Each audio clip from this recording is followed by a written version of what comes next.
All right, so here's my demonstration on.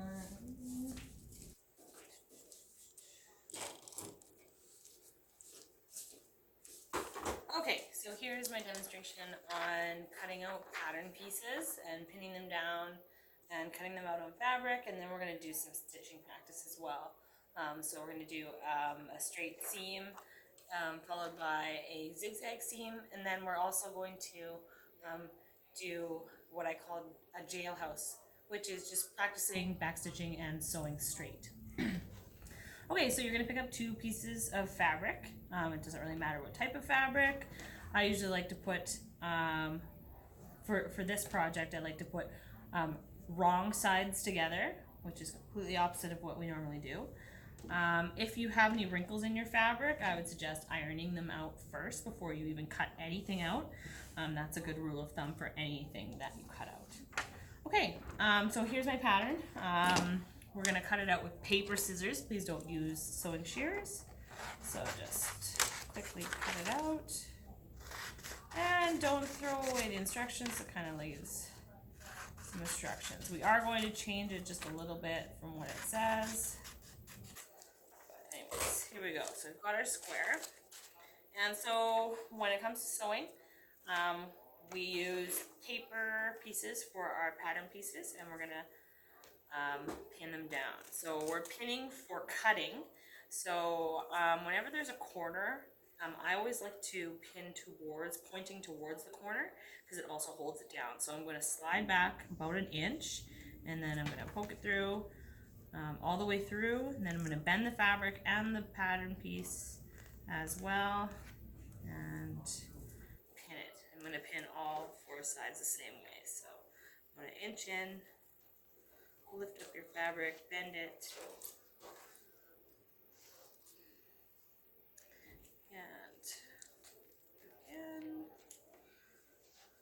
and finally this last one here. Alright, so when I say pinning for cutting, that means that we don't want any of the pins to hang over the outside edges here, because that's how we're going to cut. Okay, so we're going to use sewing shears.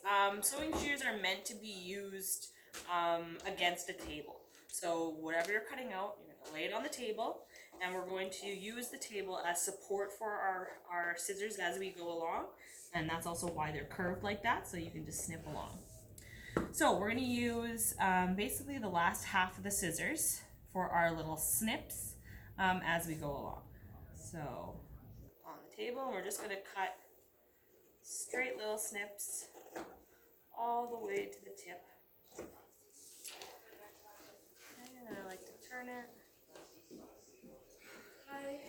Hello. And again. We're using maybe 1/2 to 3/4 of the blade. And okay, so I'm just cutting on just the outside of the paper piece. Alright, so now I've got our 2 pieces. Another trick is always cutting in double layer, or however many layers you can get away with cutting all at once. Alright, so now this is ready to pin for sewing. Pinning for sewing, you can do it a couple different ways.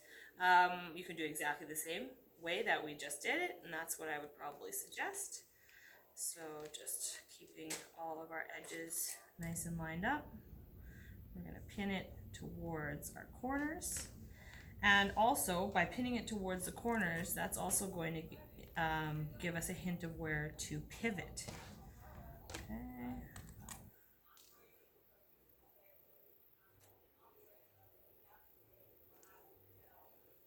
we go. So they're all pointing towards the corners. Okay, now we're going to go to the sewing machine.